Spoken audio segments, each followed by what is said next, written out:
Batman Arkham Asylum, a game which little did Rocksteady know at the time of its release would start up a whole franchise with another 2 games from the same studio and a prequel from WB Montreal. I thought that now would be the perfect time to go back and talk about the Arkham franchise because this game's going to be 15 years old this year. I also really wanted to see if these games were as good as everyone says they are, and also if they're as good as I remember them being. But before I get into the actual game itself, I think it's worth talking about how this game came to be, since it seemingly came out of nowhere at the time. So with that, let's go back to 2005 to get into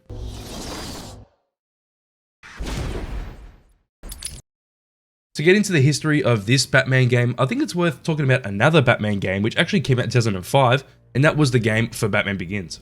Both the movie and the game did financially well, and it was to the point where WB were working on a sequel to the successful movie, which obviously ended up becoming The Dark Knight. Since a sequel to the movie was being worked on by the same studio that worked on the Batman Begins game, those studios being EA, Pandemic Studios, and WB Interactive, they were going to make a game based on The Dark Knight. They started developing that game in September of 2006, but if you know the history of the Dark Knight game, you would know that the game would end up being cancelled in October of 2008 because they couldn't finish the game in time. During the development of that game, Rocksteady, being a small studio at the time of 2007, got approached by the company Eidos Interactive to make a Batman game since they had the rights to do so from WB. Rocksteady only had one game to their name, that being Urban Chaos Riot Response, which was received well overall, so with that offer from Eidos, Rocksteady got to work with developing Batman Arkham Asylum in May of 2007. So development started, and surprisingly DC out of anyone approached the well-known writer of Batman the Animated Series, Paul Dini, and in my opinion understands the character of Batman better than any other writer. He then got approached to work on a story for a completely original Batman game. Eventually, Paul Dini went on to talk to Rocksteady to see if they're on the same page creatively, and sure enough they were. So with that, the story for the game would be developed. The studio knew before bringing Paul Dini onto the team that they wanted to make a game that takes place in Arkham Asylum, and that the Joker would play a massive role in the game's overall story, which obviously didn't change throughout the production. Another thing worth noting is that the development team were insistent from early on that they needed Kevin Conroy, Mark Hamill, and Arlene Sorkin to reprise their roles as Batman, Joker, and Harley Quinn, which was just such a fantastic move. This time around though, the characters would be similar to what they were in Batman the Animated Series, but a little darker, especially the Joker, where he could be quite dark and gritty, but still having the clownish attitude that the character's known for. I really think that they struck a perfect balance between the dark and disturbing stuff, which this game can be at times, but also the light-hearted, comic booky stuff, especially with the Joker. Like, he's funny sometimes. So, you wanna play hardball, bats, do ya? Your call. Pickle, pickle. No! But as the team got into developing the game, they managed to finish the development in a little less than 2 years, with it taking them about 21 months to finish the game, which was being built off of Epic Games' popular engine at the time, Unreal Engine 3. The game being completed in 2009 would release on the 25th of August in North America, and the 28th everywhere else. But for some reason, the PC port of the game would release the next month, which was on the 15th in North America, but the 18th everywhere else. With that, let's get into the story of the game and then dive into what I really think about Arkham Asylum and see if it's as good as people say, and if it's as good as I remember it being.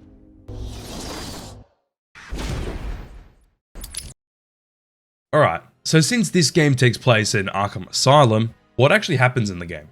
So this game starts us off with Batman taking the Joker back into Arkham Asylum after he's caught when attacking Gotham City Hall.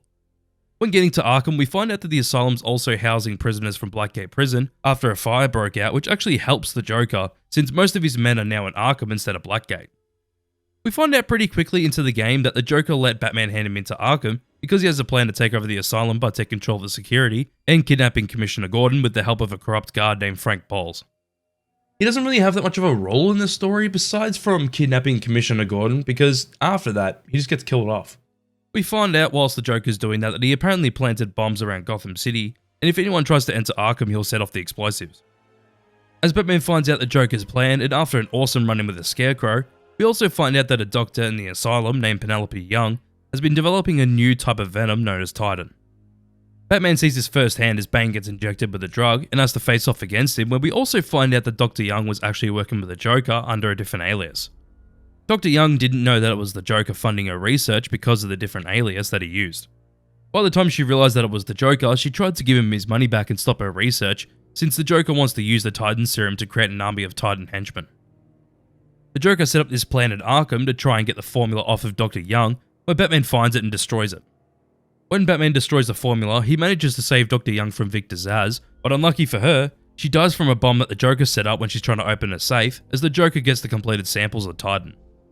From there, Harley frees Poison Ivy just before we manage to take Harley down, where we find out that the Joker has a Titan production facility in the gardens, where he also finds out that Ivy's plants have been affected by the Titan serum. To create an antidote to the Titan serum, Batman finds out from Ivy just before she gets injected with the Titan serum that he can create an antidote from Ivy's spores that are in Killer Croc's lair. As Batman's gone to Croc's lair, we run into Scarecrow again, and as we're about to stop him from pouring fear toxin into the water supply, Croc comes out and pulls Scarecrow underwater. From there, Batman goes into Croc's lair and gets the samples from the spores. When he does, he manages to stop Croc from killing him and creates an antidote. With the antidote, Batman has to go and stop Ivy, since her Titan-infused plants are the biggest threat at the moment, as he manages to do so where she's cured and her plants are stopped. As we beat Ivy, the Joker announces that his party's finally ready, where we go to the visitor center and confront the Joker. Cool thing about the party is we get to see Joker's men working on preparing the party before it happens. It's quite cool seeing the Joker's men setting up the party during the game. It's just a nice little detail. In the party, we beat 2 guards infected by the Titan serum, and as the Joker's about to shoot Commissioner Gordon with the serum, Batman jumps in the way and gets shot by it. Batman manages to resist the transformation, so the Joker then decides to shoot himself with the Titan serum as an effort to try and beat Batman, where he pulls him to the rooftop to fight as news helicopters are circling around them. Batman doesn't want to transform to fight the Joker, so he decides to cure himself, where he manages to defeat the Joker and his henchmen on the roof. So with the Joker defeated, the police and Arkham's guards manage to take control of the asylum again, while the people infected with Titan are starting to transform back to normal. Even the Joker's transforming back to normal where he's taken into custody, as Batman overhears a call about a crime that Two-Face is in charge of, as Batman flies back into Gotham with a Batwing. There is a post-credit scene to this game with a box of Titan serum in the water where 3 characters could grab it. It's completely random, but those 3 characters are either Bane, Killer Croc, or Scarecrow. And to be honest, this little post-credit scene doesn't really matter much to the Arkham storyline, but I fuck with the story. There's quite a lot of detail to this story, but overall it can really be simplified to the Joker wanting a stronger version of Venom that will make his men stronger, and he wants to take over Arkham and then Gotham. For a first Batman game from Rocksteady, the story is really tight and well packed, and I think that can mostly be attributed to Paul Dini since he had over 15 years of experience of writing Batman stories when this game came out. So I really dig the story of this game. What about the actual gameplay itself, since after all, it is a game, not a movie or a show? Well, let's get into that with... Alright, so this is the most important thing about any game, having good gameplay, and I can say for certain that the gameplay is really good. I think it was a good idea to start off simple with this game by having it take place in Arkham Asylum, where the environment isn't too big or too small. There are a lot of areas to explore and a lot of areas you go through to progress through the story, which is good. It does get annoying having to do the 240 Riddler trophies, but that's something that only gets more annoying later on since the other games like to have way too many Riddler trophies. With that, even though there's a lot of trophies in this game, I like how you have to use your brain to find them, and sometimes you have to use your brain to actually get to them. With this being an open world game, it's really impressive to see what the studio was able to do with this game, because Batman feels great to play as in this game, and I know a million people have said this by now, but it actually makes you feel like you're Batman. The way you grapple around and glide to move your way around the map feels nice. It obviously gets better in later games, especially the gliding, but for a first attempt, it feels good. The only real problem is that gliding around still feels slow, so to move around, grappling is your best bet. With that though, throughout the game, you manage to unlock a bunch of different gadgets that help you throughout the story to progress. The gadgets you start off with are the batarangs, your grapple, and a thing called detective mode. Batarangs are pretty simple, where you can use them to throw them at enemies to stun them, or you can throw them at things such as Joker's teeth on the floor, which are a part of the Riddler trophy. Your grapple, as I mentioned before, grapples you up towards something you want to land on. You'll mainly use it to go on gargoyles or to traverse around the asylum. Lastly, you have detective mode. This helps you see where enemies are and if they're armed or not. You also use detective mode when you have to try and search for clues to find out where someone may have gone, with the main example being when you have to scan Dr. Young's fingerprints to find where she hid the Titan formula. Detective mode is such a good thing in this game, and it actually helps you out a lot, especially when the lunatics are freed by Harley and they sit around corners waiting to jump you. It really saved me way too many times. But throughout the game you unlock gadgets, and the first one you get is Explosive Gel, which is used to get you through destructible walls and allows you to get access to areas that may have been locked. This is also another useful gadget until it's not near the end of the story. After that, you end up going to a Batcave that's located below the asylum where you get the Batclaw. This can be used to pull enemies towards you, making it easier to take them down, But besides that, it isn't too useful until later on, because you can't even use it to grab Riddler trophies like later games, which sucks. From there, you get the cryptographic sequencer, which helps you hack into rooms that you couldn't access before. And it's one of those gadgets where when you unlock it, you find yourself using it quite a lot to progress through the story, which can be quite annoying to find the right frequency to where the security shuts off. It's another thing that gets a lot better in the later games, and it does show up a lot more in the later games too. But the next gadget, which is one of the most useful ones, is the line launcher. It's basically just a zipline that can take you wherever you aim your line launcher. It's honestly so good to use, and they add things to the line launcher in the other games that makes it even better. Then you get to the most broken gadget in this game, which doesn't even show up in any of the other Arkham games. That is the new and improved Bat Claw, which is now called the Ultra Bat Claw. This little gadget alone makes the explosive gel basically completely useless. It basically does what the normal Bat Claw does, but it allows you to pull much stronger things since it shoots out 3 lines instead of 1. That includes being able to pull down destructible walls, which you would usually use the explosive gel on. It literally makes the gel useless since it's probably quicker to use the Ultra Bat Claw on the wall instead of setting up the gel than detonating it. But with that though, it shows up in the last hour or two of the game, and even then it doesn't even show up in any of the other games because it's so overpowered. Especially using this against enemies, you can grab 3 enemies at once and it makes it so easy to take out the Joker's thugs. I will say one main gripe I have with this game is the boss fights. They're like the easiest parts of the game. They all have the same pattern the whole way through the game, where with the Joker at the end of the game, you just have to avoid him until he pulls his men out, and then when you beat his men, you just use the Ultra Bat Claw on him to pull him down, then spam punch. It's pretty disappointing, but Poison Ivy's boss fight isn't much better. Ivy's is a little better, but it's still just a similar kind of thing. We have to avoid the boss's attacks, and then look for the opening to attack. With Ivy though, you have to avoid her thorns, whilst also avoiding some guards that Ivy mind-controlled when throwing batarangs at her. But besides that, it just ties back into waiting for an opening and then attacking when they have an opening. And it kinda sucks because the pattern doesn't change at all.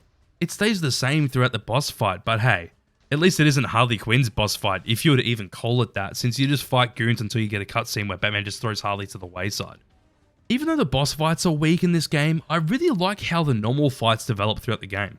They start off quite easy to ease the player into them, and then later on the thugs start to learn ways to try and stop Batman, such as having devices that go off when they're unconscious, and even having bombs set up on the gargoyles in one room to stop Batman from sitting on them.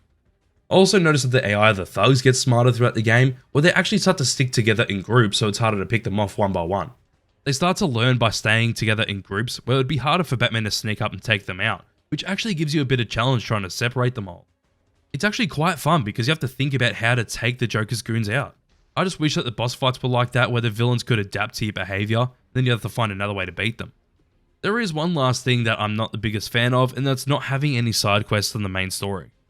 Sure, you have the Riddler trophies, but they don't really count since you don't have a satisfying conclusion or even a boss fight at the end of those Riddler trophies. The only thing that happens when you get all 240 is some dialogue where the Riddler gets taken into police custody, which is really disappointing after all the effort you went through to get all the trophies. There are other things to do that aren't in the story, such as the challenge maps, where you basically beat up goons to get the highest score you can, or you can do it as an endurance challenge to see how long you can live for. Lastly, there's predator challenges where you have to take out henchmen as quickly as possible, whilst also doing challenges.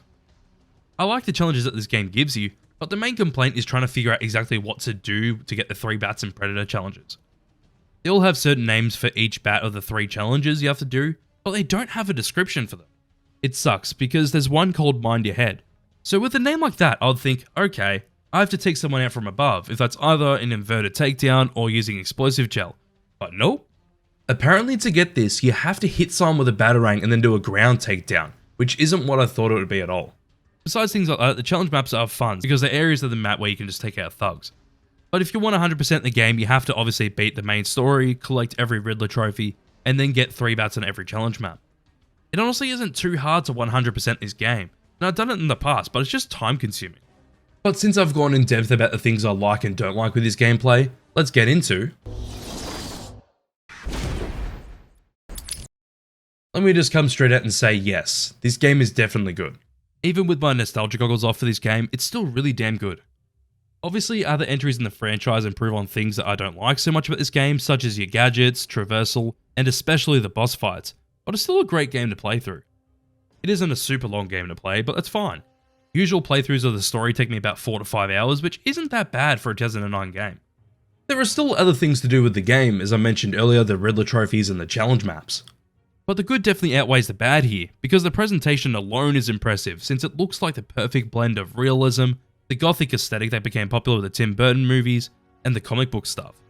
There are some designs that are questionable, such as Harley's outfit, but overall the game looks great. It definitely helps that you have Kevin Conroy, Mark Hamill, and Arlene Sorkin, because they're all fantastic as usual in their respective roles. Don't get too comfortable with Arlene though, because she ended up retiring after doing the voice in DC Universe Online.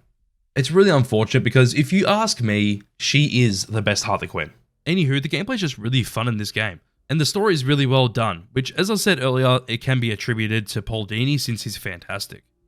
It also helps that Paul Dini created Harley Quinn in Batman the Animated Series, in which Harley is now one of the most popular villains of all time.